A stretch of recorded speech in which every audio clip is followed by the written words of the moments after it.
এবার আমাদের যারা প্রবাসী ভাই বোনরা আছেন, আপনারা প্রবাস থেকে ফিরে এসেছেন, আবার যাওয়ার চেষ্টা করছেন, হয়তো আপনাদের আত্মীয় স্বজন যাবে, বন্ধু বান্ধব যাবে। কয়েকটা কথা আপনাদেরকে বলি, অন্যভাবে নিয়েন না। আপনারা বাইরে যাওয়ার আগে নিজেরা যথেষ্ট প্রস্তুতি নেবেন। আপনাদের কি কোনো মানে ঠকবাজ পাঠাচ্ছে, প্রতারক পাঠাচ্ছে, এটা একটু ভালো করে খোঁজ খবর নেবেন।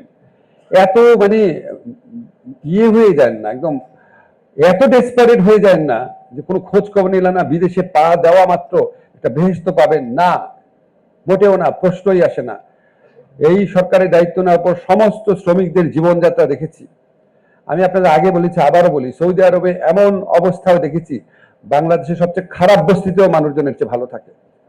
এত খারাপ জীবন, 8 লক্ষ 9 লক্ষ টাকা খরচ করে যাওয়ার পরে। আপনারা জানেন আমি মিথ্যা কথা বলছি না। কাজে ভালো মতো খোঁজ খবর নিয়ে যান, এত ডেসপারেট হয়ে যায় না। আপনার যদি 10 লক্ষ টাকা থাকে বিদেশে যাওয়ার মতো, 10 লক্ষ টাকা দিয়ে বহু বিজনেস বাংলাদেশে করা যায়।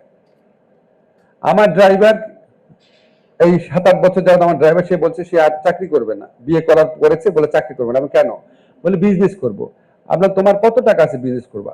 বলে আমার 15,000 টাকা আছে। 15,000 টাকা বিজনেস হবে? বলে অবশ্যই হবে স্যার, আমি খালি ঠেলে নেওয়ার একটা জিনিস বানাবো, বাসার মধ্যে খাবার বানাবো। আমার কত টাকা লাভ হবে? বলে ডেইলি 1,000 টাকা। আমি বলি তুমি শিওর? বলে স্যার আমি তো করোনার আগে করতাম ব্যবসা। আমি আপনাদের সত্যিকার ঘটনা বলছি। এই দেশে 18 কোটি মানুষ, কত কনজিউমার, ছোট্ট একটা দোকান নিয়ে বসলে কত লাভ হয়।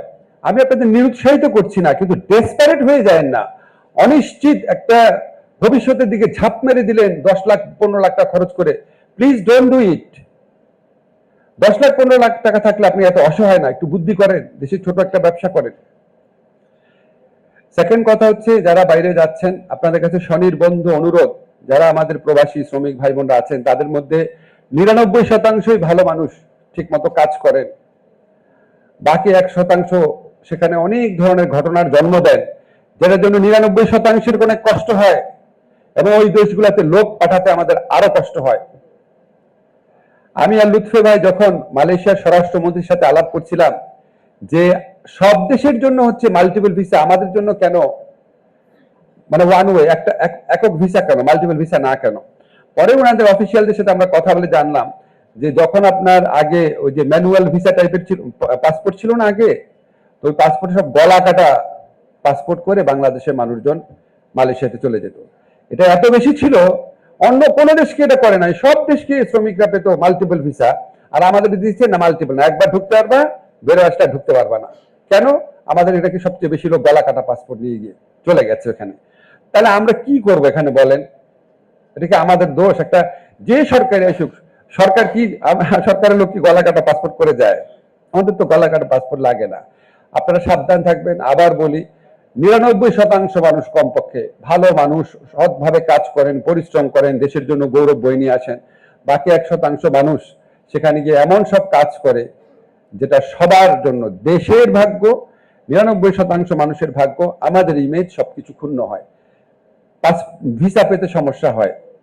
আপনারা জানেন ইউএইতে কি অবস্থা হয়েছে। তো এটা যারা বাংলাদেশ থেকে বিদেশে যাচ্ছেন প্রত্যেকে হচ্ছে আপনারা বাংলাদেশের প্রতিনিধি। আপনি যা করবেন সেটার মালকেই বাংলাদেশ সম্পর্কে তাদের ধারণা তৈরি হবে। তো দেশকে ভালোবাসলে এই জিনিসটা মাথায় রাখতে হবে।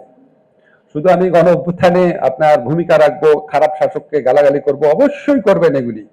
সেটার সাথে সাথে আমার যে ভূমিকা, আমাকে দেখার মাধ্যমে একটা বিদেশি পুরা বাংলাদেশের চেহারা দেখছে, সেটা ভাই একটু মনে রাখতে হবে।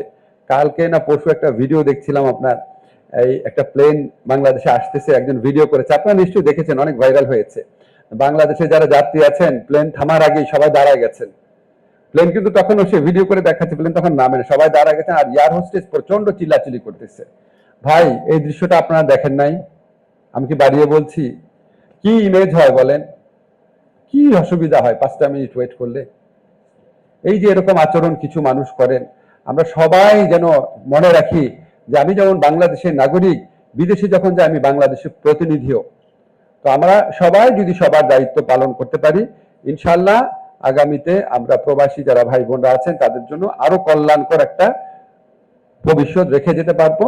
আমাদের প্রবাসী ভাইরা আরো নিরাপদে, আরো ভালো জায়গায় চাকরি করতে যেতে পারবেন, সেটার জন্য আমরা চেষ্টা করব।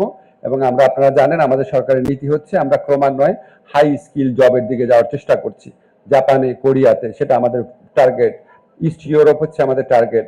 আমরা আমাদের প্রবাসী কল্যাণ ব্যাংকের সাথে কথা বলেছি, জাপানে যে স্টুডেন্টটা যাচ্ছে তার যদি গ্যারান্টার না থাকে, প্রবাসী কল্যাণ ব্যাংক গ্যারান্টার হতে পারবে কিনা। আমাদের আপনাদের মানে লো স্কিল জবে তো আমাদের অবশ্যই অ্যাটেনশন থাকবে, এর সাথে সাথে বাড়তি একটা মনোযোগ আমাদের সবসময় হাই স্কিল জবের দিকে আমরা দেওয়ার চেষ্টা করব। আমাদের খুব বেশি সময় নাই, আমাদের সময়ের মধ্যে আমরা যেটুকু কাজ করতে পারিনি বা যেটা করা উচিত সেরকম একটা টাস্ক ফোর্স করে সেরকম একটা পেপার অ্যাটলিস্ট আমরা তৈরি করে যাব, আপনাদের সবাইকে জানাবো।